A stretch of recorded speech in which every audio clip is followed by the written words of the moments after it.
Good morning, everybody. This is Greetings. this is May 21st, 2020 for all those watching in the future. This is That's right. episode 37. We're talking about spiritual direction. And this is also Sam Wolpert's birthday, my son. Nice. What Yeah, he's 30. wow. That's pretty crazy. It's pretty intense. Yeah. And since I'm only 45, I don't really Wow. quite know how Wow, that you guys started young. happened. Nice. So, Well, this for those who don't know who we are, I'm Mark Van Steenwyk, the director for the Center for Prophetic Imagination. and I'm Daniel Wolpert. I direct MICA, the Minnesota Institute of Contemplation and Healing. And we're happy to be here. We're happy that you're here. Mhm. And Mark found an awesome quote that we need to start with. Hey, Yeah, Kathleen. This doesn't have anything to do with what we're talking about directly, although I'm sure we could figure out a way. I think it does. Yeah, well, a Facebook friend, Kyle, shared this little quote from 1665 from the diary of S. Pepys during the Great Plague of 1665. He writes, "The taverns are full of gadabouts making merry this eve, and though I may press my face against the window like an urchin at a confectioner's, I am tempted not by the sweetmeats within. A dram in exchange for the pox is an ill bargain indeed." I like the British accent. It's not quite as you read it. I didn't do full British. I did kind of more like circa 1920s East Coast. I don't know what Right. it was. Yeah. So I mean, what's wild to me about that, right? That could be a description of Wisconsin right now, right? The taverns are full, all the gadabouts, the gadabouts, and then you need to decide: do you want to go in and exchange the pox for sweetmeats or not? Which gets us to spiritual direction, right? I mean, that's so today is just sort of a giant infomercial, I think, for spiritual direction. And at the end, for only $9.95, you'll be able to get a bag of spiritual direction delivered to your house. I don't know what that is, but plus $5.95 shipping and handling. Yes, of course. Yeah, that's of what course. you do. Mm-hmm. Yeah, that's how you really make your money on the shipping and handling. And, we are spiritual directors, and it's something that we do. So you could see this as infomercial-esque, but that is not the spirit in which we are offering our commentary this day. We should maybe start by explaining what it is. I think that's a thing a lot of people are vaguely familiar with. Some people have participated in it, but a lot of people just have no clue. Right. And there are different ways to describe what it is, but I'll let you start. and then I can add my thoughts if I want. Catherine's adding right. Automatically renews. See, Catherine gets this exactly. Yeah. We were talking about that before we started. Yeah, how I don't know how to explain to my son that you used to watch television in a room together, and then there'd be the best of the 80s or the 60s, or all that, like these Time Life collections or whatever, and then they'd have the scrolling songs and then pictures of people walking on the beach holding hands, and then you can send a check or money order to Time Life, blah blah blah, and then but no CODs. Like, how do you explain all that to someone there's so many layers of technology that don't exist anymore? Yeah. All right. We've totally lost. We've gone afield. Yeah. I think spiritual the pandemic direction has got to us. Yeah. So spiritual direction is it's a very, very old tradition. Really goes back. I mean, in a way, it's one of the first mentions of spiritual direction in the Judeo-Christian tradition is in Isaiah. Where they talk about that a person engages somebody else and speaks a word to the weary. And it speaks a word to the weary. So it really is this notion of spiritual friendship and deep listening.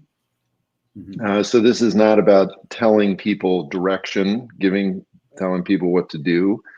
But it really is about two people listening deeply into either one person's life or the life of an organization, a church, a community, and really trying to hear how is it that God is moving in one's life, and so again, that's really what the process is most generally about. Mhm. And and in the modern era, in some ways, it's most commonly practiced and thought about as this one-on-one individual thing, where you have a spiritual director and you meet with the director. But again, in the history of the tradition, this is also very much considered to be a community practice. Mhm. So the community is kind of seeking their life with God, and how is it that God is leading them, calling them, moving them into mission, into the life of the world. Kind of a whole lens through which you can understand your spiritual life. Mhm. I think a lot of spiritual direction practices that many will have encountered come from usually one of two sources, in my experience. One is from kind of uh, the Jesuit Saint Ignatius kind of trajectory, which his whole thing was about discernment. And discernment, Mhm. for those listening, discernment means lots of different things. It can mean being discerning in your tastes over whether what kind of wine you like. In charismatic circles, discernment could be like maybe more razzle dazzle spiritual stuff. But for Ignatius, it's just recognizing that um, there are things that give life that come from God and things that bring death. And so you can reflect backward and find what's life giving and what's death dealing. And then Mhm. the spirit is present in the life giving stuff, which is it's not the highs and lows. It's a little different than that. It's where's the spirit Mhm. present, what's the spirit doing, and so that we can discern what the spirit's about. Right. Another way people experience this often is Quaker communities tend to be big on this, especially the Mhm. practice of clearness committees, where Right. you have a community asking clarifying questions so that you can have a clarification of your desires and convictions and what's important to you. So those are two kind of approaches, but it's all really looking at the same thing. Mhm. Mhm. What is the spirit doing, and how do I live in a way that is in harmony with that? Right. Yeah, and again, it arises really out of this most basic observation that, since God is this invisible being, this non-material intelligence, Mhm. and since we as human beings find ourselves in the midst of an incredibly complex world and reality that's giving us all kinds of messages, input, thoughts, feelings, just there's a lot of data coming in. The question is, how do we know what is of God, right? And Luther actually has a great comment about this. He said, when I feel something in my stomach, is it God or is it indigestion? Mhm. And that's kind of a great spiritual direction sort of question. And so the idea is that we listen very deeply, and we're also again in community with people, some of whom are farther along the path, so to speak, and then we engage in conversation and reflection. And so, yeah, so in some ways, this guy standing outside of the pub in 1665 is looking in, and he's like, well, what's life giving and what's death dealing? Like, do I want to go in and have a sweetmeat, or do I want to stay out here and maybe Mm. not get the pox? Sweetmeats. And that certainly, in many ways, is the place where we find ourselves right now with this pandemic. Because we in this country are now in the free for all stage of the approach to the pandemic, um, and so how is it that we're called to live our lives in a way that is life giving? And that's a really I think great way to understand or to organize our thoughts about our experience and our decision making. The thing that's fascinating to me about this, you'd think that, Christians, part of the assumption that I think most Christians make, or it's at least written down, is that Jesus ascended to heaven, and it's Ascension Sunday this week, isn't it? I think so. I'm losing all sense of space time. Yep. And then poured out the Spirit to guide us into all truth. And so we should theoretically have a Spirit-centered way of doing things as Christians. But discernment, discernment as a practice is kind of like, yeah, I'll preach at you once a week and you can figure it out. Like that's kind of, and so even like if I talk about this all the time, but if you look for jobs in spiritual formation, it usually means youth programming, which isn't bad, but formation isn't just about programming. So churches tend to not create space for discernment. Individuals, we aren't usually given tools to figure out discernment. And so right now at a time when discernment is important, discernment not just in the sense of what's the right choice to make, but how do I discern, how do I know what's life-giving for me and for my community? Right. And how do I live in harmony with that? It's right. And one of the reasons that this is so hard, and this is what both spiritual direction in general and discernment practice in particular talk about, right, is that, and we've mentioned this here, is that we are formed by all of these habits and mythologies that create what is called our ego self. And it's an individual ego self, it's a collective ego self. And those habits and patterns drive us. And those are what we're addicted to, and we're just doing it over and over and over again. And it doesn't really matter if they're life-giving or death-dealing, right? And so, for example, if we're engaged in something that we know is death-dealing, and so, for example, right now with pastors, one of the best things is overwork and overfunctioning, right? So in this pandemic, all these pastors are kicked into gear, and we talked about this yesterday with Cheryl, and they're overworking, they're overfunctioning, they're not taking vacations, they're not doing their spiritual practice time, and that's death dealing. But it's this habit that they're feeling compelled to do. And so again, it's very hard then to sit back and do discernment work and go, oh, this is really death dealing for me, so I need to stop it. And that's one of the big challenges then to authentic spiritual direction, right? Is that it requires that we're letting go of our ego self and those habits. Yeah, and we have some comments that I want. Yeah, we got some comments. Let's throw them up. One quick little comment first. My assumption is if you aren't engaging in the practice of discernment, the thing that most people replace it with is some sort of performance, like whether it's their own principles or principles pushed onto them by society, they feel like they have to live up to and perform something in hopes that they get life, instead of starting with this assumption that life is present here, that they can begin to notice it. And that makes you ragged. But anyways, some comments. This is a deeply theological question, and it's great. Yes. Kathleen writes, Ascension Sunday is almost here. How can I talk about it in a way that avoids the idea that God is up there? Yes, the famous three-story universe. Mm-hmm. Well, I see this whole day is going to be an infomercial. See, now I can do an infomercial for your book. My book. Yeah, The Collapse of the Three-Story Universe, Christianity in an Age of Science. Yeah, we have to find new ways of talking about these things. And that's very challenging to us. That's another way that in many ways the church has sort of bailed on its theological reflection task, is that it has not given us good tools for that.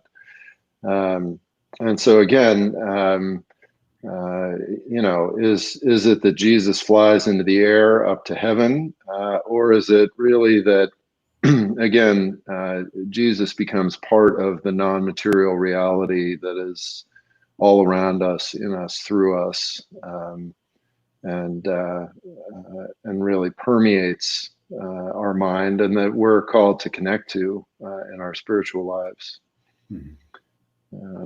Yeah, and the ascension piece is tied up with the pouring out of the Spirit piece. So in a way, I mean, this gets really raises all kinds of questions, but in a way, it's like instead of Jesus being in one place, Jesus gets to be at all places. Right. To me, that's the promise of the ascension, and that's what allows us to be the body of Christ.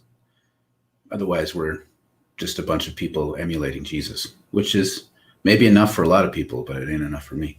Well, we're not very good at it. No, that's the even thing. if we could do that would be great. The thing, yeah, we tend to suck at it, so we need a little bit of we need a deeper connection with each other and the divine to make it work. Connie writes, I am in spiritual direction, and it has been very helpful to my spiritual life. I have also been involved in a clearness committee, and it was very helpful for discernment in community. Spiritual direction sometimes helps us make sense of the mess of our lives and discern what is life-giving. Right. Yeah, absolutely. And and the clearness committee is a great practice. And again, in the Quaker tradition, if somebody has a particular problem or issue that they're dealing with, they will ask people in their community to form a clearness committee to help work with them, and that's a very powerful, life-giving thing. This is a big one in my mind. Ceres writes, how can spiritual direction as both directors and receivers be available for many marginalized folks?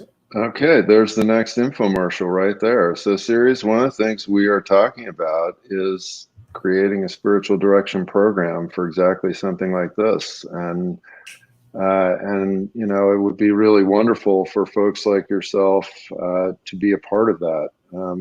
But yeah, I mean, this is a very big issue in America. It's actually less of an issue around the world, but it's a very big issue here. And that spiritual direction often becomes a very kind of privileged, white, Yes. wealthy activity and undertaking. Yep. Training programs are, they cost money. You've got to often travel to places. Most of them are not like accredited or anything, so you can't get financial aid for most of them. Some of them you can. Right. Yeah. Yeah. And then the other thing is that most of them are very highly individualistic, which again is related to the privilege piece. And so really they do not take into account many of the systemic issues that are going to be much more pressing and present for marginalized folks, both as directors and directees. And I have had experiences with this where, I've had folks as directees come to me and say, you know what, I don't want to spend several sessions explaining to my spiritual director how activism is part of my spiritual life. And it's like, yes. You shouldn't have to do that. That's a waste of time. That's why I bumped around a lot finding a spiritual director. And then I eventually found a good one, and why I became a spiritual director. And almost everyone who I meet with has some sort of prophetic edge where they wouldn't fit most of the places. And it's a big problem. Another piece of this, just to get it, this may be insider talk, but part of the assumption of a lot of spiritual direction within Catholicism was that it was done by priests. And so priests could just offer it as part of the ministry of the church. But once it started becoming laicized, or existing outside of not just pastors doing it, it became something where there needed to be some sort of compensation for it. This is a big debate. Like, is it fair to charge someone to meet once a month? Yes, it is, because they're trained and it's their livelihood, but that makes it inaccessible. And most churches, there are very few programs where spiritual direction is subsidized to be offered freely, which I think here's my pitch. I wish churches would gather together and adjudicatories would pay for spiritual direction to be offered to the world, because people are becoming less interested in being involved in church. But we are in need of discernment and spiritual depth, and spiritual direction could be a very missional practice if you want, right. without theological baggage tied to it as much. Yeah. Well, and and originally, right? I mean, this is how spiritual direction really got rolling in Christianity, was within monastic communities, and Mhm. everybody was in spiritual direction, and they were spiritual directors for each other, right? And so it was just assumed that the community was in spiritual direction, and the individuals in the community were in spiritual direction. Right. And again, this notion in the secular church, as it's actually called in Catholicism, the idea that a parish church spiritual direction is sort of optional, or most people haven't even heard of it or don't know about it, is highly problematic in a lot of ways. We got some more good comments here, questions. Yeah. I left that one up for a while. Connie writes, "How do you become a spiritual director?" I mean, this is also fascinating. So it's not like this regulated. It's not like being a therapist. So basically, anybody could just say, "I'm going to start spiritual directing now." And in fact, there's some within the larger spiritual direction tradition who think it's basically a charism that doesn't have training isn't as necessary. Most people would say some sort of training is important, and then there's everything from like short programs offered kind of through a nonprofit to the one I'm doing is like 2 years of coursework and then like 100 hours of supervision. So it's very more professionalized. And so, but there's programs all around the country. Yeah, they're all over the place. And again, because it's not systematized like some of these other professions, the programs are kind of all over the map as far as their content and all of this. Series has another comment. On top of being a therapist and coach. I think that's a follow-up to her. Yeah. Okay. Here we go. I found it. I'm thinking about being a spiritual formation direction as a director and facilitator, on top of being a therapist and coach. But a lot of them are not accessible financially or culturally. That's so true. It does not help that white mediocrity is enabled at times. Oh, there's so much in there. That never helps. This is to me, it's a big problem you're naming. I don't know there's not a quick solution. It's just part of it is very white, individualistic, centric, in ways that are off-putting and bourgeois. It's very bourgeois a lot of times, and so it becomes this thing where it can be very passionless. It's almost NPR voicey the whole time. Like there's a lot of that kind of thing. It feels like all the stereotypes you have of white people tapping into spirituality. And trying to learn how to be, to cope better. And it can fall into all that. But to me, it's like every time Dan leads anything on centering prayer, he'll make a disclaimer that actually it should be called decentering prayer. Is that how you put it? Decentering prayer, yeah. Because when you do spiritual practice, or engage in the spiritual life, a lot of what you assume about the universe and yourself gets upended. And a lot of all kinds of things that you're keeping at bay, not wanting to think about, come rushing in. And I think a lot of the models of spirituality we have among white middle-class folks in America is about coping and feeling calm and being positive all the time. Yeah, and the cultural piece is enormous, right? Because again, if God and the Spirit speaks to us in an incarnational way through who we are and our culture and where we've come from, right? This notion that spirituality has to look one way as defined by one culture is hugely problematic and then very damaging to the people that access that. And that's sort of a whole issue we could spin into. Cynthia's got a comment here. Yes, great one. Group spiritual direction, directing each other with some training. Right. Again, that's a practice that so in my program we had a class on it. Most other classes assume a one-on-one thing, so it tends to be not as centered. And a lot of the training and practice, but to me, that's where it's at its sweet spot. Mm-hmm. So group spiritual direction usually assumes that maybe there's a director there as a facilitator role, but then it almost kind of functions a little bit more like a clearness committee, where someone is sharing, and then other people in the circle can make noticings, like noticing what they're saying, notice what the Spirit might be doing in a non-directive way. And to me, that, again, that's the sort of thing that I feel like churches should be creating space for all the time. Right, exactly. I mean, so the group spiritual direction, again, emerges out of this tradition, notion that the community is in spiritual direction. The community is seeking God. And yeah, there's some different models of group spiritual direction, and certainly peer group direction, where people that have had some formational experience and some sensibility with this is a great thing that can happen in groups.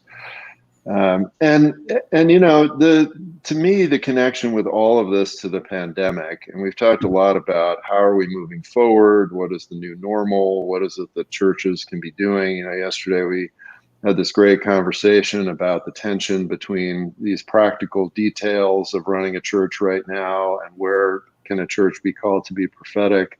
I mean, to me, this is where spiritual direction fits in, is that from my perspective, for my entire life, really, but certainly my time in ministry, spiritual direction is the model, I feel like, of Christian ministry, right? We're again, as Mark's saying, we're trying to seek this Spirit that is supposedly coming and being among us and leading us and guiding us. Right? And the basic Pentecost instruction, you know, go to your room, hang out together and pray until the Spirit comes and tells you what to do. I mean, that's kind of the group spiritual direction model. And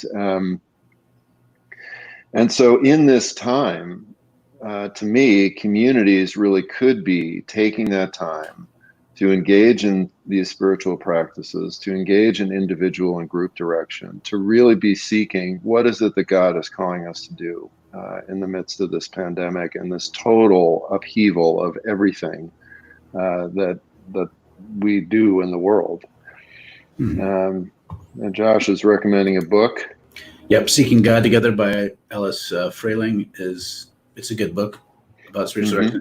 There are a lot out there, and there's kind of a sort of network called Spiritual Directors International, which has resources on their website, and that's how a lot of people find it. Like they have like a listing for spiritual directors, but it's hard. And going back to what Sarius was saying, like it's interesting that how there are attempts to try to really understand this from breaking this out of the kind of the European-centric model of spiritual direction. But I feel like there's a lot of work to do. And it's ironic to me that how it seems undiscerning in a way to like that, to have this all bottlenecked. Like it assumes somehow the Spirit is here, not there. And that's a problem. That's a weak spot. Connie writes, how is this different from mentoring, which naturally happens in the church setting? I don't think it naturally happens at all in church settings, but that's a whole other thing. You must have been a part of some great churches, maybe, because I find that mentoring can be hard. But anyways, the spiritual direction is when I'm mentoring someone, I'm a little more engaged in a particular way of maybe even offering advice. And there's more of a personal relationship. I feel like as a spiritual director, at least the way I do it, there's a little bit more of a distance. I'm not usually friends with people outside of that direction relationship so much, which I know there's differences on that. And it's really about listening. It's a type of prayer where I'm listening deeply with them to try to hear what the Spirit might be doing, and then I'll reflect it back in them. And so there's definitely overlap, a lot of overlap. Yeah, and that's the thing, you know, there are all these different professions out there, right? So there's, you know, we've mentioned several of them now, right? A therapist, a coach, a spiritual director, a mentor. And all of these things have a lot in common because it's two human beings or several human beings, you know, sitting down and being with one another in a way that's helpful. right? So in some ways they have a lot in common. And Yeah. the issue with spiritual direction is that you are intentionally focused. You are intentionally trying to listen deeply for this non-material intelligence, right? And that is something that in these other things, I mean, you can be doing that, but that is not really the defining principle of these other modalities. Connie followed up. People have come to me for mentoring. Yeah. So Yeah, I think that says, I think that says a lot more about you yes. than maybe the church, which means there's something that you have that people find life-giving, which is great. Which is great. Catherine writes, it's a big question, and we're past time, but let's tackle this before we sign off. Can either of you describe an experience of spiritual direction that profoundly impacted you? I'm still wrapping my mind around what it is or can be.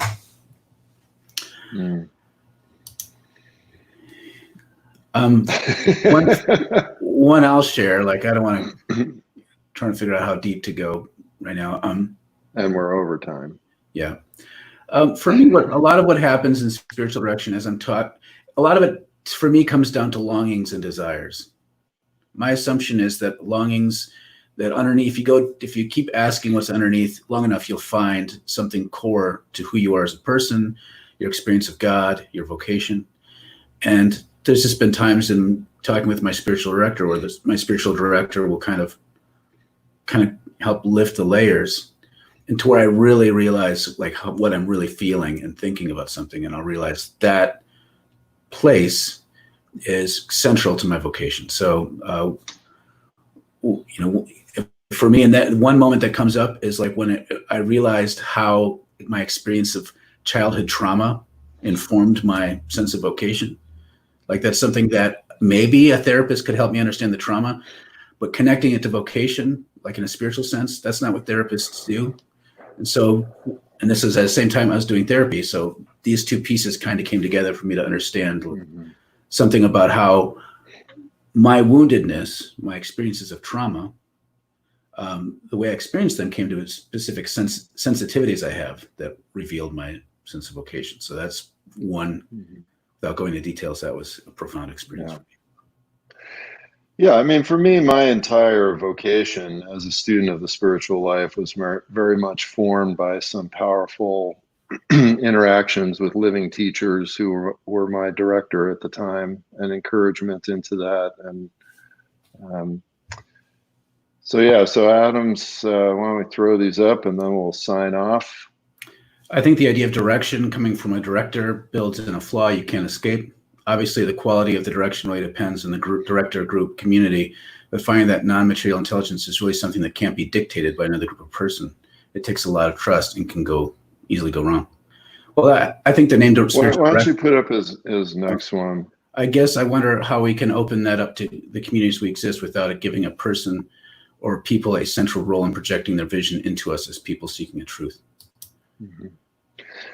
Yeah, and what I would say is that's as you said, that's a direction where things can go wrong, and I think in any quote helping relationship, that's always a potential problem. And so, this is where again, a wider community, a sense of trust, the fact that your director and the people that you're engaged with in the spiritual friend relationship, that they are doing their own spiritual work to avoid that. But yeah, absolutely. I mean, any helping relationship can have problems, just like any regular relationship can have problems. Yeah, that's where I think the word director does fall short, and that's just kind of what it's called in tradition.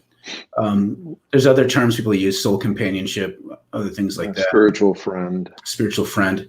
To me, the thing I avoid is being directive, which is ironic because it's called spiritual director. But like the first thing you learn is not to be directive. But it's impossible. Even if you're not intending to, you can manipulate other people's lives just as therapists can, or any kind of relationship. And so it's a problem that has to be put out in front of everyone so they can make wise decisions and not just fall into being manipulated or manipulating others without ever talking about it. Yeah.